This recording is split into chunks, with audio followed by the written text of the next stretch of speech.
So guys, what do you say? Let's do this or what?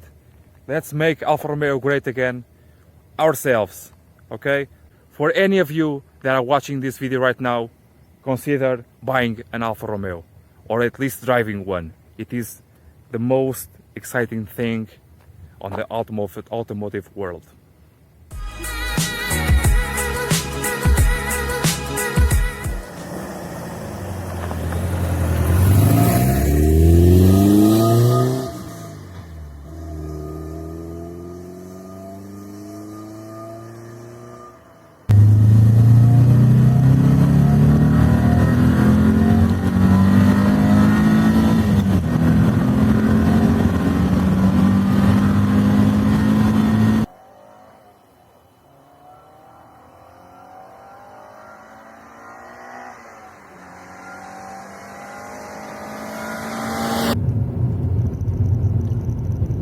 Welcome back. This is why you should buy Alfa Romeo right now.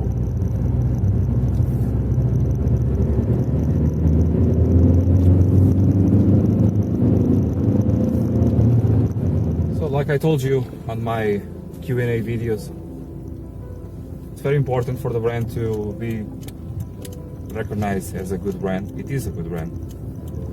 I'm not here to discuss what brand is the best, because they all have problems.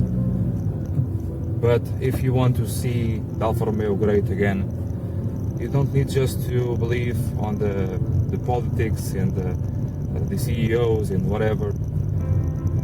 The work is on our side. We have to work together to see the brand succeed again. We were the best of the best in the early 90s. The F1 teams, the Alfetta cars, the Alvaro engine, the Busso engine. Just, I don't know. I don't know if people don't believe enough. I don't know if it is the early luck of the bunch. I don't know. I do believe we can bring this together again. I see that outside Portugal is not that bad, but in my country it's a little bit awkward, because people want good cars but they don't afford it, they cannot afford it, and so they buy older, cheaper cars. Because, so imagine this Alfa 156, 15 years old. On Europe it's normal. These cars don't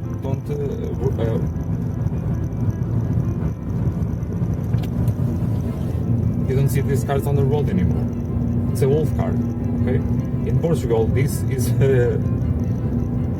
not new car, obviously, but it's a very sought after car, and it's seen as a relatively new car, okay?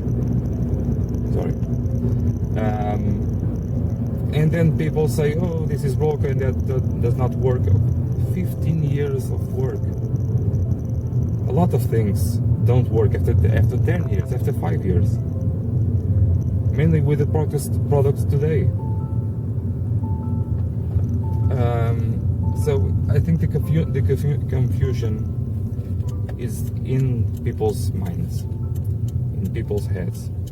And you can try to compare a 15-year-old Alfa Romeo with a 15-year-old other brand, and it's almost the same, if not worse. I see that German brands, the interiors, oh my god, the interiors, all of them, they are all bad, all very bad.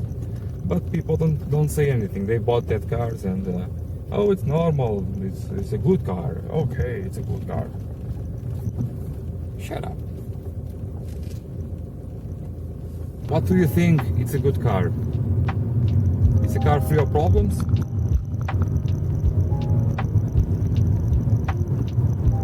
There are no cars with no problems.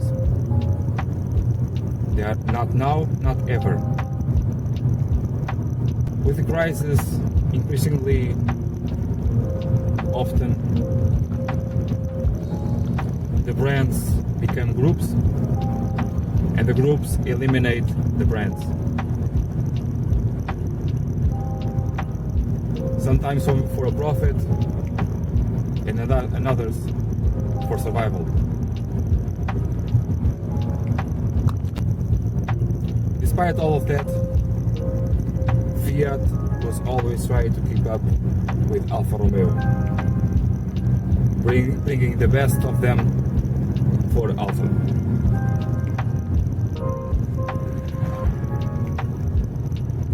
Alfa 155, the Alfa 156, and now the mighty Giulia.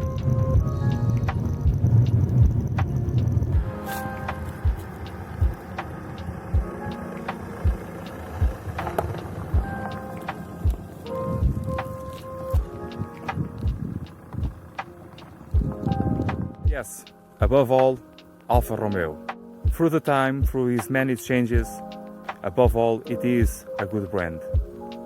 Technically capable, emotionally available, and yes, above all, Alfa Romeo. They say that they don't have quality, but who is to blame for that?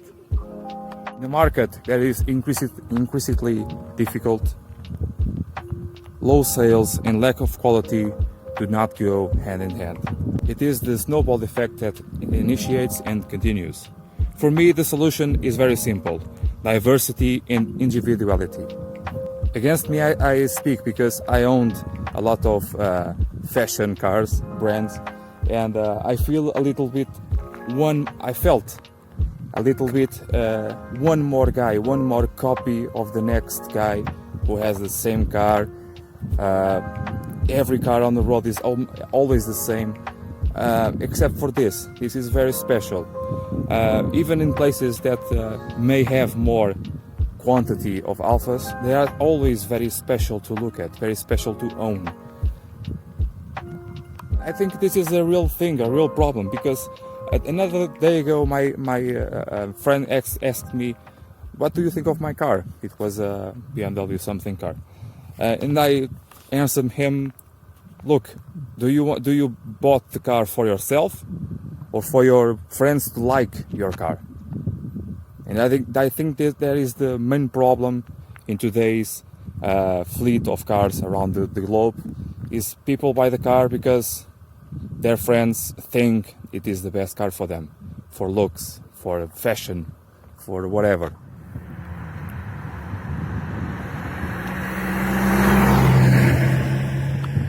So many brands, so many models on the market today.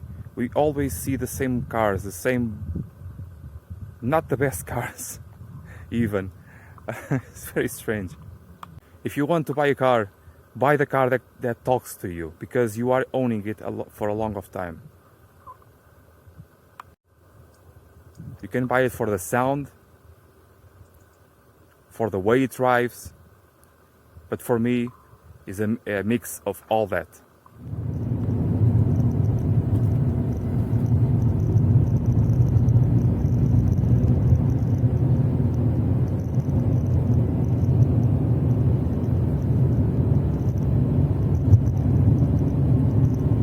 All the cars I own, I try to treat them the way they deserve.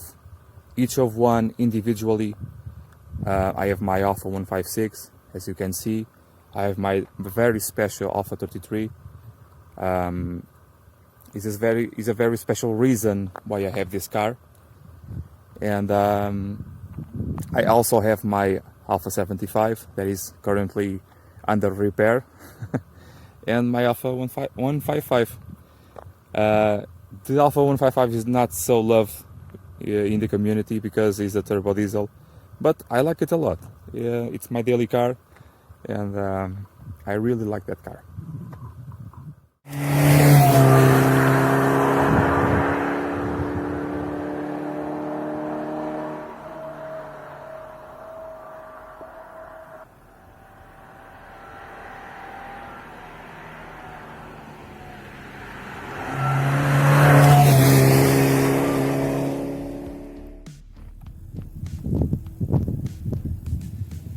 As you may see by now, I am terrible doing this type of motivational videos. I'm trying to do a happy video, how about you can buy and you should buy Alfa Romeo, any model, but I am trying to, I keep falling on the problems of the cars. That is due to the nature of my work, my job. I see cars all the time, every day. When I get home, you guys, and I urge you to continue to talk to me, tell me about the problems of your cars and so on. And it is because of that I decided to do this channel.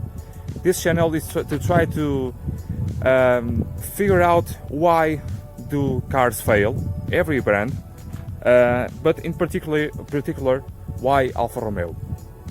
And I think there are a lot of misconceptions because people try to fix things themselves and they fail because they don't understand quite well the principles of work of so many things.